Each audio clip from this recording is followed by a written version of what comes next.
ঠাকুর ছোট তক্তাপোস্টার উপর বসিয়া রয়েছে, আর কিছু ভক্ত নিচে মাটিতে বসিয়া রয়েছেন। ঠাকুর বলিতেছেন, বদ্ধজীবেরা সংসারে কামিনী কাঞ্চনে বদ্ধ হয়ে রয়েছে, হাত পা বাঁধা। আবার মনে করে যে সংসারের ওই কামিনী ও কাঞ্চনেতেই সুখ হবে আর নির্ভয় থাকবে। জানে না যে ওতেই মৃত্যু হবে।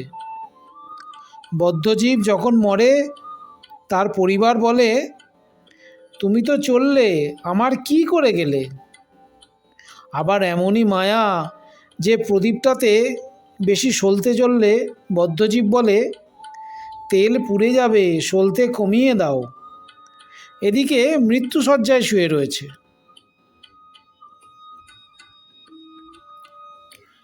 বদ্ধজীবেরা ঈশ্বর চিন্তা করে না। যদি অবসর হয় তাহলে হয় আবোল তাবোল ফালতু গল্প করে, নয় মিছে কাজ করে।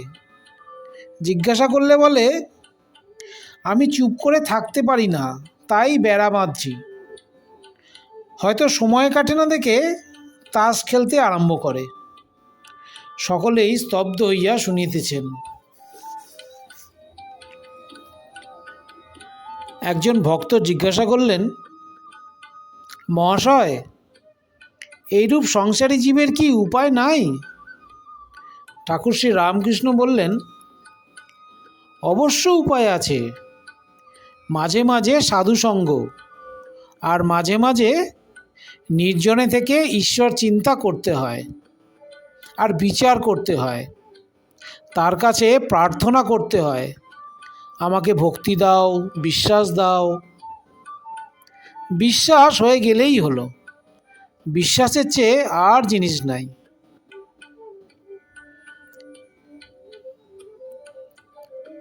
কেদারকে লক্ষ্য করিয়া ঠাকুর বললেন, বিশ্বাসের কত জোর তা তো শুনেছ, পুরাণে আছে। রামচন্দ্র, যিনি সাক্ষাৎ পূর্ণব্রহ্ম নারায়ণ, তার লঙ্কায় যেতে সেতু বাঁধতে হলো।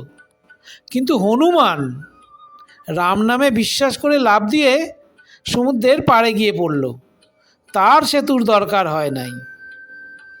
ইহা শুনিয়া সকলেই হাসিতে লাগিলেন।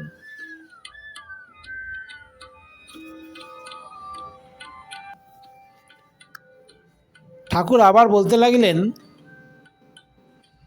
বিভীষণ একটি পাতায় রাম নাম লিখে ওই পাতাটি একটি লোকের কাপড়ের খোঁটে বেঁধে দিয়েছিল। সে লোকটি সমুদ্রের পাড়ে যাবে। বিভীষণ তাকে বললে, তোমার ভয় নাই, তুমি বিশ্বাস করে জলের ওপর দিয়ে চলে যাও। কিন্তু দেখো, যাই অবিশ্বাস করবে অমনি জলে ডুবে যাবে। লোকটি বেশ সমুদ্রের ওপর দিয়ে যাচ্ছিল। এমন সময় তার ভারী ইচ্ছে হলো যে কাপড়ের খোঁটে কি বাঁধা আছে একবার দেখে। খুলে দেখে যে কেবল রাম নাম লেখা রয়েছে। তখন সে ভাবলে, এ কি, শুধু রাম নাম একটি লেখা রয়েছে? যাই অবিশ্বাস অমনি ডুবে গেল।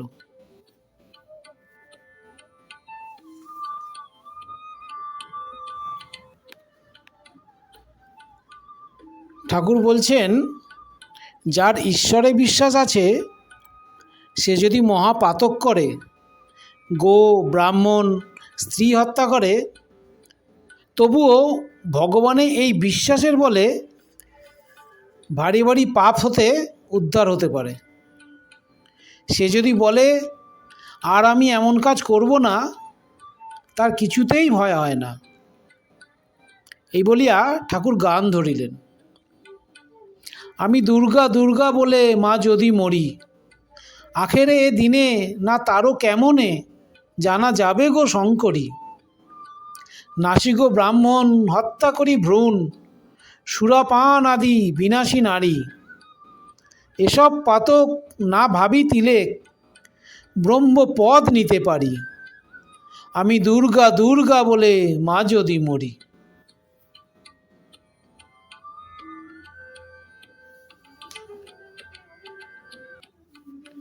এরপর ঠাকুর নরেন্দ্রনাথ সম্পর্কে বলছেন, এই ছেলেটিকে দেখছো, এখানে একরকম দুরন্ত ছেলে, বাবার কাছে যখন বসে যেমন জুজুটি, আবার চাঁদনিতে যখন খেলে তখন আর এক মূর্তি।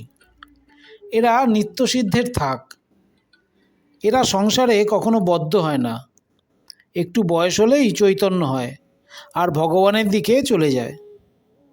এরা সংসারে আসে জীব শিক্ষার জন্য, এদের সংসারের বস্তু কিছু ভালো লাগে না, এরা কামিনী কাঞ্চনে কখনো আসক্ত হয় না।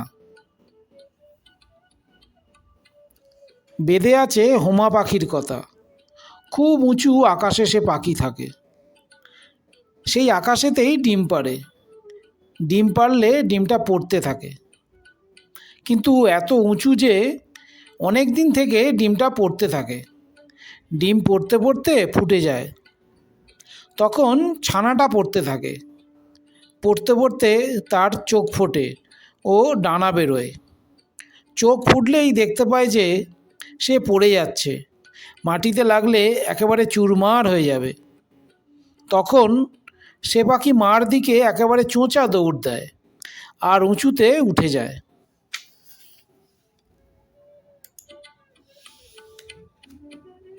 জয় মা, জয় ঠাকুর, জয় স্বামীজি।